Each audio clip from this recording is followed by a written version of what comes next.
Part 1. You will listen to a conversation between a tourist named John and his guide during their trip. Listen to it and answer questions 1 to 10.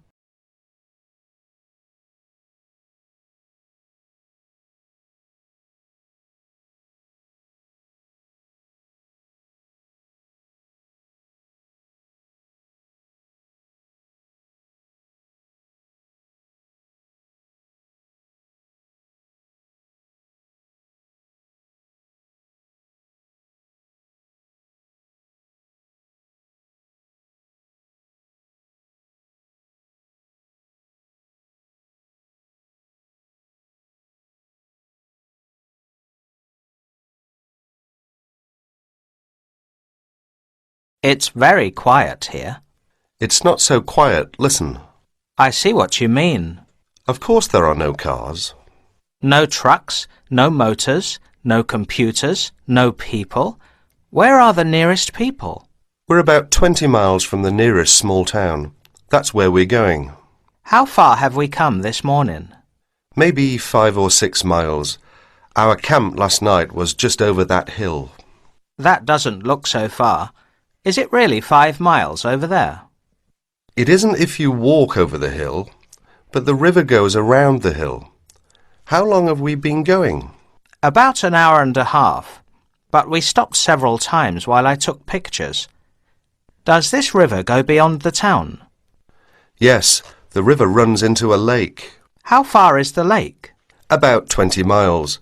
The town is on the lake. It's on the other side of the lake, but it's built on the lake. The river runs into the lake, then it runs out the other side of the lake. Do you live in the town? I live near the town. I live beyond the lake about 3 miles. Do you live in the forest? Yes, but I live beside the river too. My brothers and I have houses there. How many brothers do you have? I have 5 brothers and 3 sisters.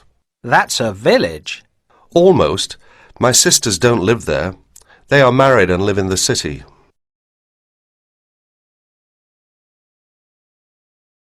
What work do your brothers do? We all do the same. We hunt and fish. We are guides most of the year. Who do you guide? You mean people who just want to see the wilderness? Many. When I was young, we had only hunters and fishermen. Now we have most people who just want to look. Where do you take them? We hike to the large lakes. We canoe in the rivers. Many people like to visit the waterfalls in the area. We have 6 large falls. Where are they? Not too far. One is near where we camped last night. It's the other way up the river.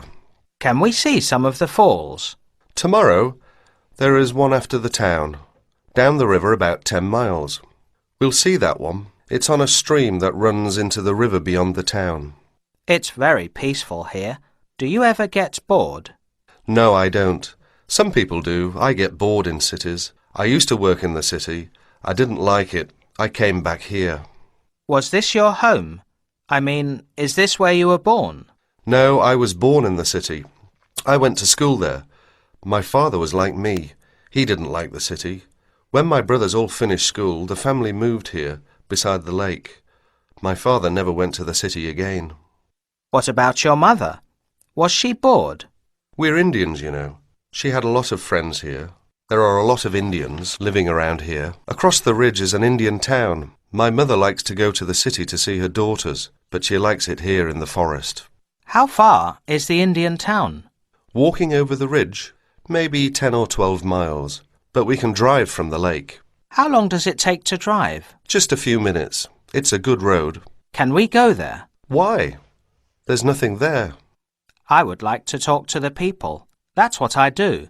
I talk to people and write stories about them. We can go if you want. I would like to. Most people want to see mountains, rivers, trees, wild animals. I like those things too. There's a small river around the next bend. It comes from the mountain. How far is that? Only a mile or so. Are you hungry? We could have lunch there. We didn't bring any lunch. I thought we were going to have lunch in town. We could catch some fish and cook them. It's a good place to fish. That sounds wonderful. It's a beautiful spot. Look up there. Can you see that brown rock above the trees? Yes, it's so beautiful. Can you see a stream in the sun beside the rock? Yes, it looks very, very small from here. It's not very big. That's the beginning of the small river we are going to. It comes down the mountains into the river. It looks very far away. It is. Have you been up there? Of course. Look ahead. You can see the river now. What a beautiful place. Let's definitely stop here to fish for our lunch. Do you enjoy this? I love it. I thought you liked people. I do, but I like being outdoors. I like the mountain, the river, the forest. It's perfect. Do you like what you do? Yes, it's not really work. What do you mean? I do it without pay.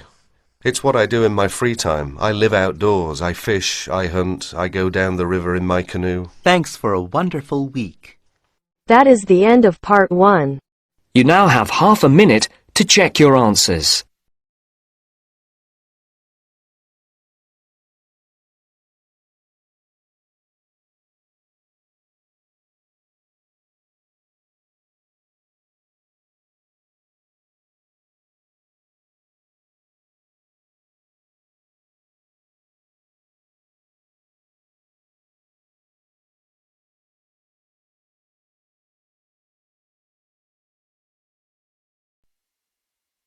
Now turns to part 2. Part 2. You will hear a guide talking about a tourist program. First, you have some time to look at questions 11 to 14.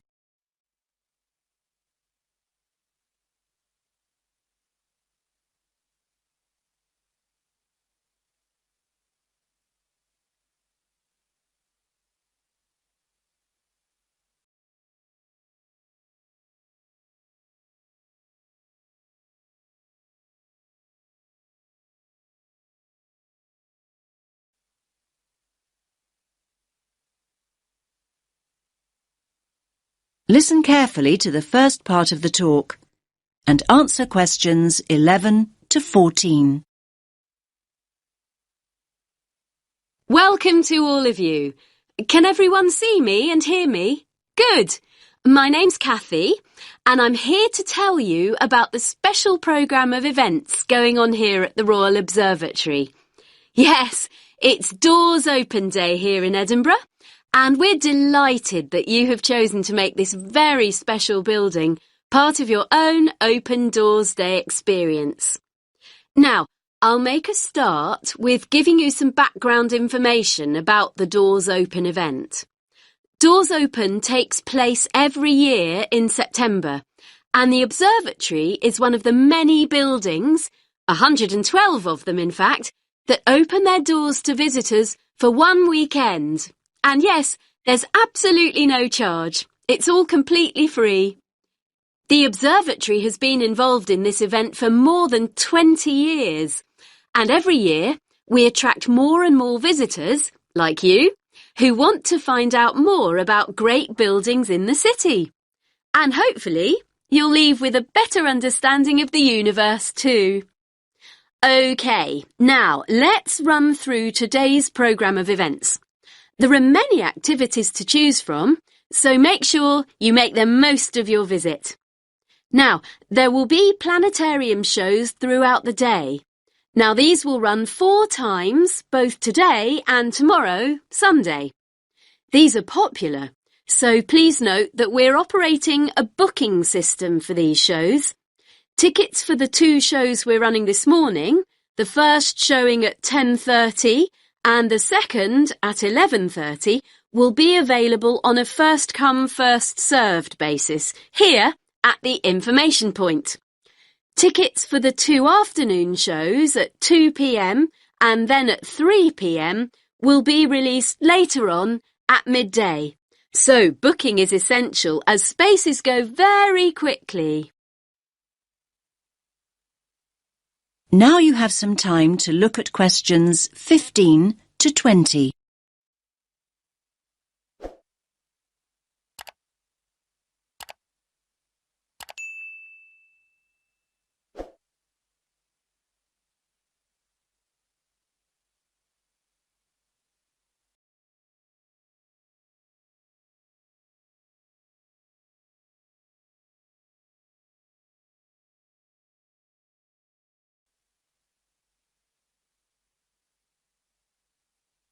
Now listen to the next part of the talk and answer questions 15 to 20.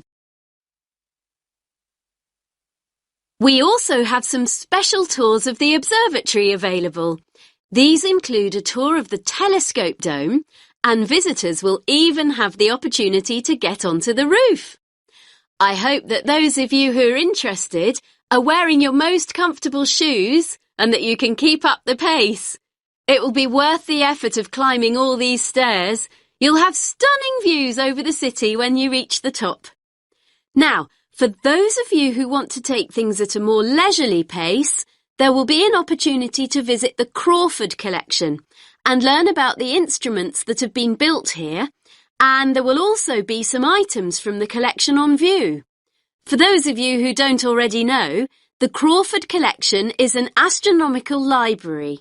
And not only that, it ranks as one of the most important astronomical libraries in the world. You are promised a real treat here. And it's great to have so many younger visitors here today.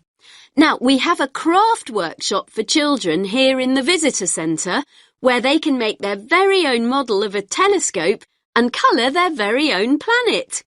Please note that all children must be accompanied by an adult. So, as you can see, it's a pretty full timetable and there's a lot going on. Now, any questions?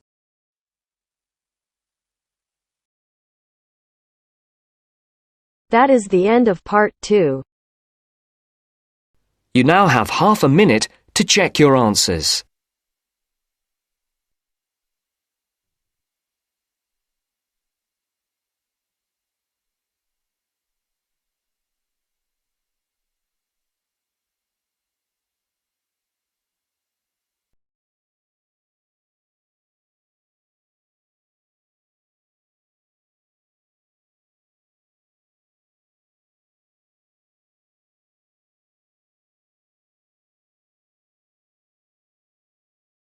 Now turns to part 3.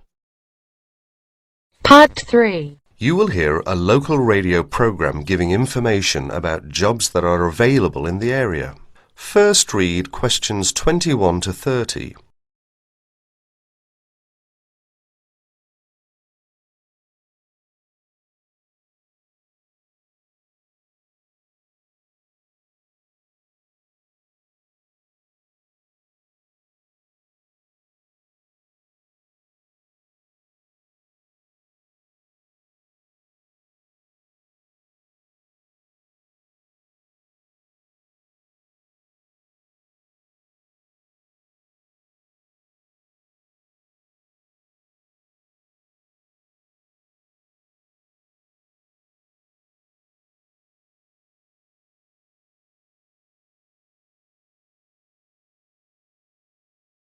And after that touch of nostalgia from the 60s, it's coming up for 11:15 and time for our morning job spot.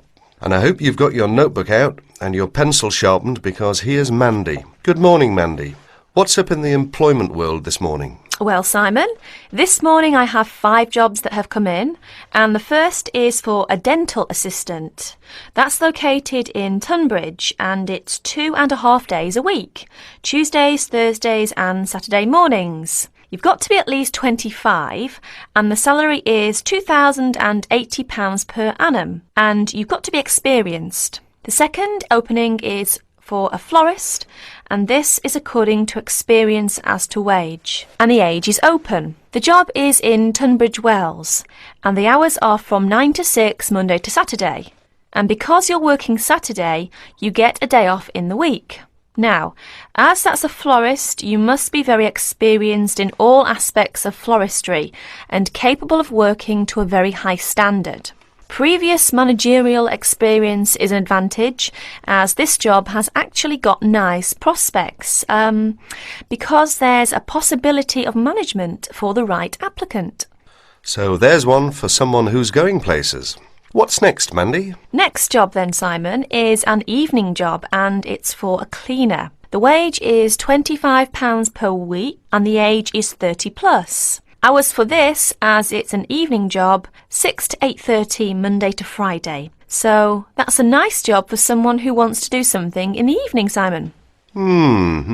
They must be fully experienced as an office cleaner, hoovering, dusting and polishing, etc. And where's that one based? Oh yes, that one's in Tunbridge. The fourth job we've got lined up is for general catering assistant, based in Paddock Wood. The wage is £48.40 plus full board, so that's full board and it's £48.40. The age is 18 plus and there are alternate shifts on this job.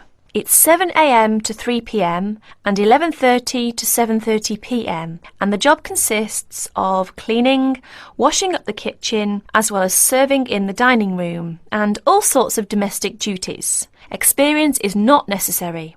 So, for someone who's 18 plus, that's a nice little job there. And here's the punchline: 10 weeks holiday per annum. Oh ho, I might put in for that myself. I can just see you up to your elbows in the washing up, Simon. Last vacancy is for an office job. That's secretary and personal assistant based in Tunbridge. The wage is £4,298 per annum.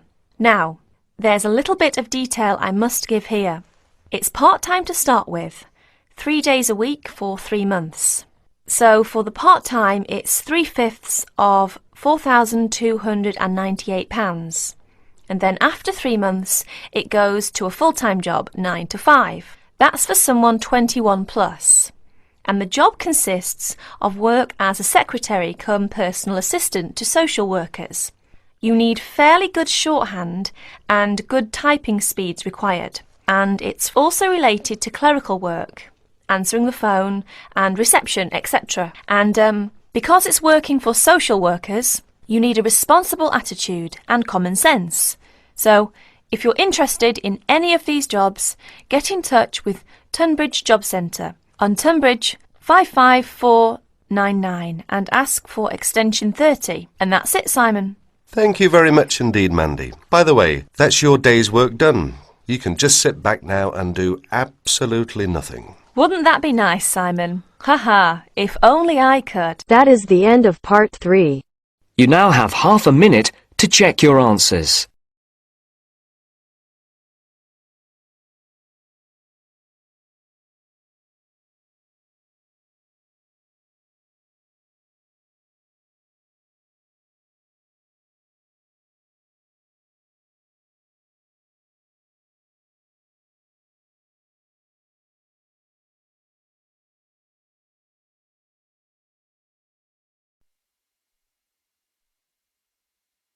Now turns to part 4. Part 4. You will hear part of a lecture about animals. First, you have some time to look at questions 31 to 40.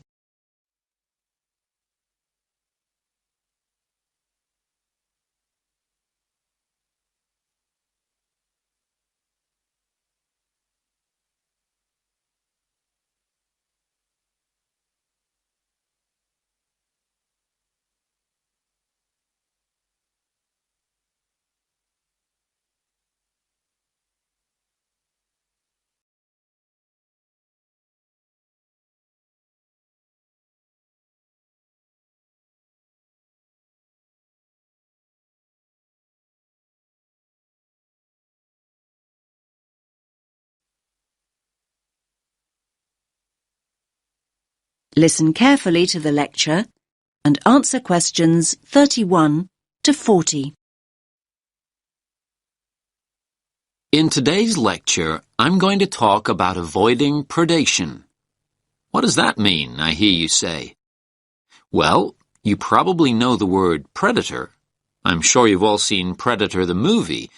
Well, a predator is any animal that hunts and kills another animal.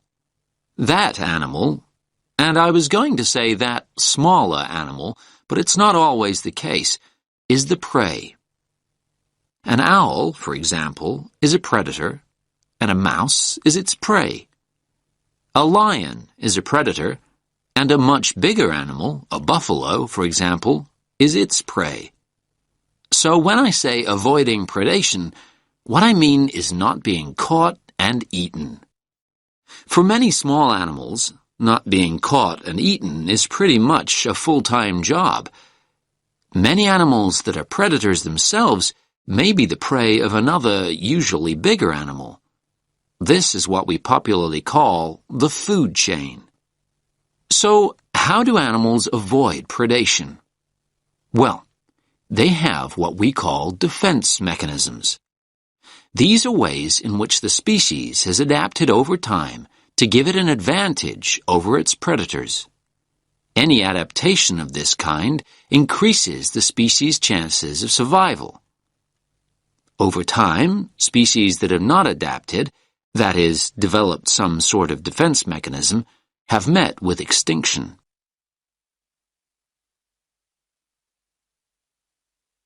There are various forms of defense. The first is probably very obvious, and that's speed. Predators can't feed on what they can't catch. Running away is a very effective defense mechanism, as some of you can probably remember from primary school. Flight is even more effective. Species which have developed the ability to fly over time have an enormous advantage. Far more birds would be a meal out in the wild if they couldn't fly. The second mechanism is protective coloration. You might hear the word camouflage used too, but I personally find that too simple a term when it comes to the animal kingdom.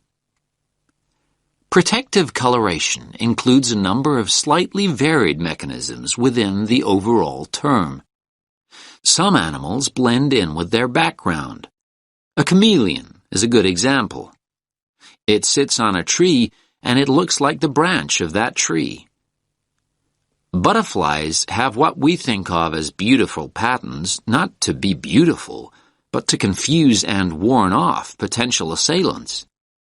They blend in with the flowers around them, but may also look like something else. Some butterflies have patterns that look like huge eyes, and a would-be predator is scared off.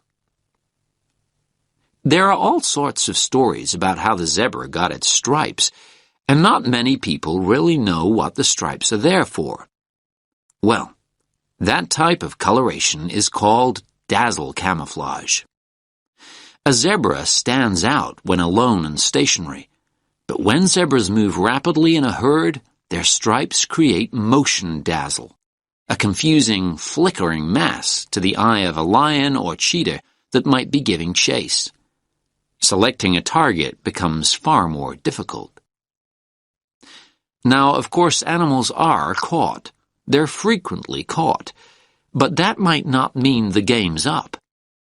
Some animals make themselves difficult or horrible to eat.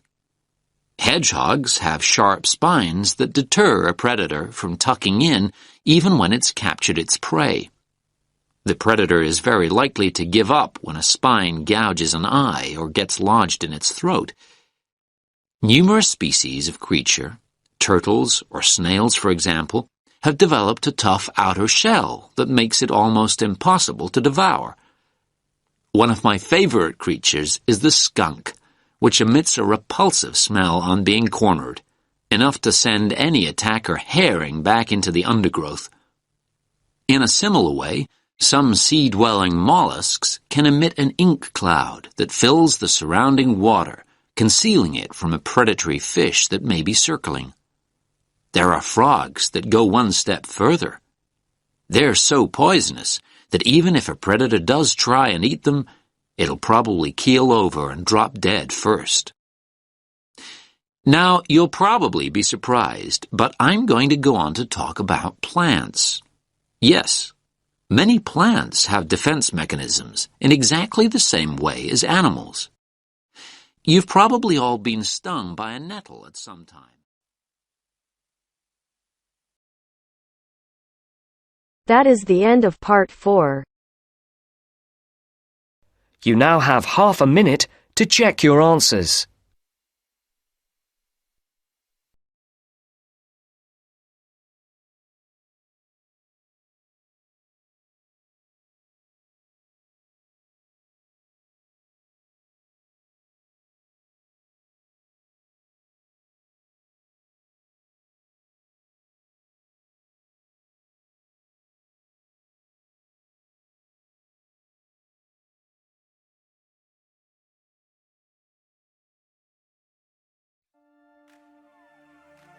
That is the end of the listening test. In the IELTS test, you would now have 10 minutes to transfer your answers to the answer sheet.